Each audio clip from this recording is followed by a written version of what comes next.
Question put मत कीजिएगा। Okay, तीसरा पैराग्राफ टिक कीजिएगा। पश्चात शिशिर ऋतु। शिशिर प्लस ऋतु, ऋतु का अर्थ होता है मौसम, शिशिर का अर्थ होता है शरद का समय, जो अभी हम लोगों को महसूस हो रहा है सर्दी का समय। इससे पहले हमने पढ़ा था दीपावली के बारे में। दीपावली कार्तिक मास में आती है और भगवान राम के वापस अपने देश, अपने राज्य अयोध्या आने पर उनकी खुशी में लोग दीपों की मालाएं बनाते हैं और उस त्योहार को दीपावली के नाम से जानते हैं। शिशिर ऋतु प्रायः माघ मासे मकर संक्रांति भवती। अभी मकर संक्रांति मनाई ना हमने 14 फरवरी को, तो अभी कौन सा महीना चल रहा है? माघ महीना चल रहा है। कौन सा महीना? माघ महीना। मकर संक्रांति कौन से मास में आती है? माघ महीने में। माघ मासे मकर संक्रांति ही भवती।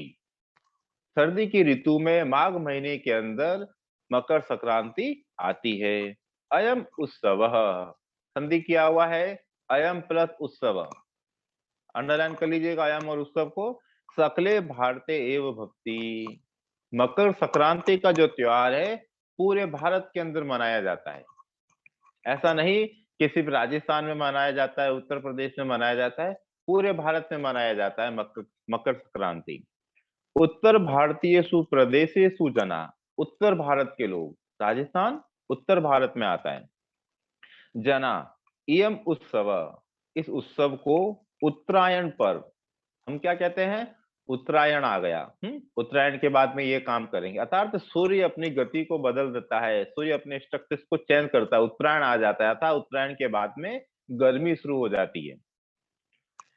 उत्तरायण पर्व संक्रांति व इति कथयंती, हम अपनी तरफ इसको उत्तरायण पर्व या संक्रांति कहते हैं। मकर इसलिए कहते हैं कि सूर्य मकर राशि पर आ जाता है। संक्रांति कहते हैं संक्रमण करना, चलना। अंडरलाइन कीजिएगा।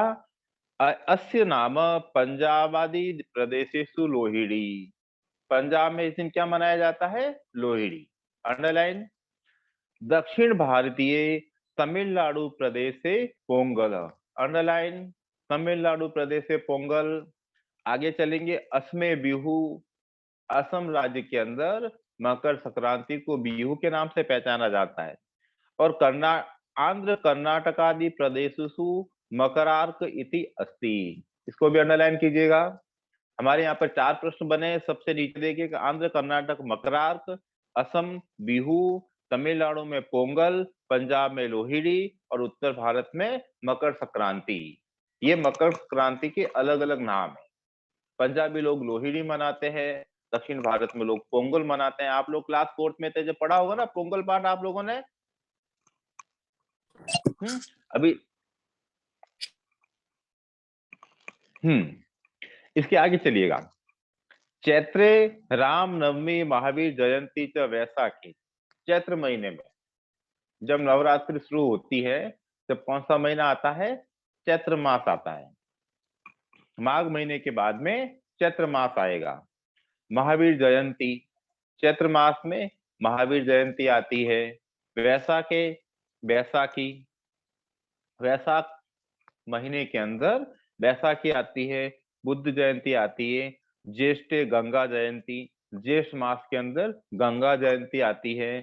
आषाढ़ रथ यात्रा, आषाढ़ महीने के अंदर। आषाढ़ का महीना कब आता है? जब वर्षा ऋतु होती है, सितंबर महीने में। अगस्त से सितंबर का जो महीना होता है वो आषाढ़ मास का रहता है। उस समय क्या होती है? रथ यात्रा, भगवान जगन्नाथ की रथ यात्रा जो जगन्नाथपुरी में निकाली जाती है। हमारे यहाँ भी एक छोटी सी रथ यात्रा निकाली जाती है। श्रावणे रक्षाबंधनम, श्रावण मास के अंदर रक्षाबंधन। श्रावण मास कब आता है? अगस्त मास के अंत में। स्वतंत्रता दिवस च भाद्रपद्रे कृष्ण जन्माष्टमी, कृष्ण जन्माष्टमी कब आती है? सितंबर और अक्टूबर के मध्य में, उस समय भाद्र महीना होता है। अश्विनी दुर्गाष्टमी, सर्दी के अंदर जो नवरात्रि आती है जिसके अंदर हम गरबा खेलते हैं वो अश्विन मास में आती है। दुर्गा अष्टमी और विजयदशमी, विजयदशमी कब आती है? अश्विन मास में, जब दीपावली आती है। च कार्तिकेय प्रसिद्धा दीपमाला भातृ द्वितीया, ये कुछ त्योहारों के नाम है। लोग जल के अंदर दीपों की मालाएं छोड़ते हैं, जिसको हम कहते हैं कार्तिक पूर्णिमा। कार्तिक पूर्णिमा आती है दीपावली के बाद में। पुष्कर मेला बढ़ता है ना अपना, पुष्कर मेला, पुष्कर मेला जब बढ़ता है जब कार्तिक महीना होता है।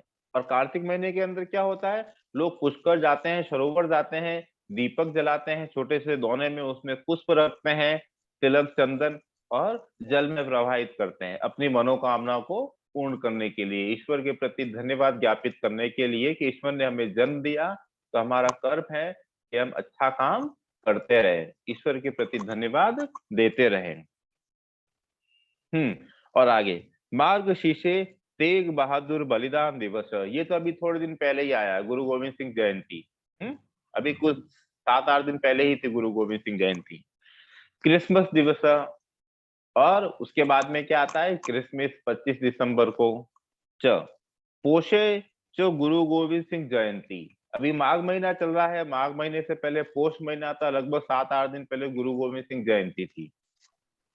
और माघे मकर संक्रांति, और गुरु गोविंद सिंह जयंती के बाद में क्या आई, मकर संक्रांति, जो माघ महीना था। अभी अपने कुछ दिन पहले तिल के लड्डू खाए थे, उस दिन क्या थी, मकर संक्रांति थी, माघ महीना था। फाल्गुन है महाशिवरात्रि, फाल्गुन महीने में क्या आती है, महाशिवरात्रि आती है। महाशिवरात्रि कब आएगी, अगले महीने फरवरी में। होलिका चैती, और फाल्गुन मास के बाद में क्या आएगी, होली आएगी। द्वादश मासानाम प्रसिद्ध उत्सवा संति, हमारे जो 12 महीने हैं, चैत्र वैशाख ज्येष्ठ आषाढ़, उस 12 महीनों में 12 त्योहार आते हैं प्रमुख रूप से, उन सबके नाम बताए हैं इन लोगों ने। प्रसिद्धा उत्सवा संति, अपि च इदम उत्सव मोहरम उत्सव अपि भारतस्य प्रमुख उत्सवो संति, और इन उत्सवों को के मध्य में ईद और मोहरम, जो मुस्लिम संप्रदाय के त्योहार हैं, वे भी आते हैं, और वे भी बहुत धूमधाम से मनाते हैं। ईद लगभग 2 बार आती है, और मोहरम भी शायद 2 बार होता है साल के अंदर। ये लोग भी अपने इष्ट देवताओं के प्रति अपना धन्यवाद ज्ञापित करते हैं, हर्षोल्लास से मनाते हैं, अच्छा कपड़ा पहनते हैं, अच्छा खाना खाते हैं। तो इस तरह से हमारे देश के जो त्योहार है, उन त्योहारों के बारे में छोटी सी जानकारी आप हमारे लिए, कि हमें अपने त्योहारों के बारे में जानकारी होनी चाहिए। ठीक है, ये चैप्टर पूरा हो गया है। एक बार आप देख लीजिए, किसी को कोई शब्द का, किसी भी लाइन का अर्थ पूछना तो बताइए, फिर मैं प्रश्नों में चलता हूँ। जल्दी से एक बार पढ़ लीजिए, आज जो पढ़ाया है उसको एक बार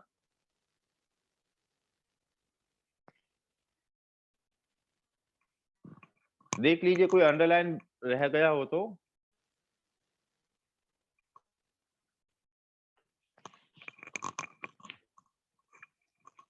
किसी कठिन शब्द का अर्थ पूछना हो तो किसने लिखा हो। Excuse me sir. हाँ बोलो। सर द्वादश मास नाम का अर्थ क्या होता है? द्वादश का अर्थ होता है 12, मास का अर्थ होता है महीने। अपन जब संस्कृत में गिनती पढ़ते हैं तो 10 के बाद में क्या आ रहा है, 11, 11 को बोलते हैं एकादश, 12 को बोलते हैं द्वादश।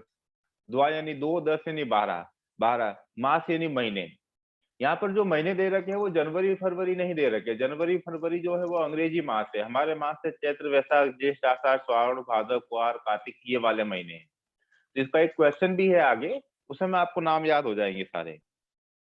और पूछिए कोई।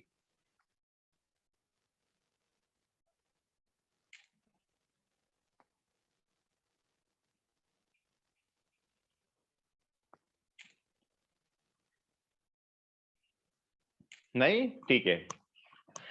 पेज नंबर 60, प्रश्न संख्या 60 में आपको संज्ञा शब्द, क्रिया शब्द, विशेषण शब्द आप लोगों को कल बता दिए थे कि आप लोग इसको पढ़ोगे। प्रश्न संख्या 1 आपको पीडीएफ में मिल जाएगा। प्रश्न संख्या 2, प्रश्न संख्या 3, प्रश्न संख्या 4 और प्रश्न संख्या 5, ये सारे के सारे प्रश्न आपको पीडीएफ में मिलेंगे नेक्स्ट संडे। ओके, आप आइए प्रश्न संख्या 6 पर, क्वेश्चन नंबर 6, और सबसे ऊपर एक लाइन लिखी हुई है, ज्ञातव्यम अनियर प्रत्यय, ठीक है, ये इसको पढ़ लीजिए थोड़ा सा 1 मिनट में।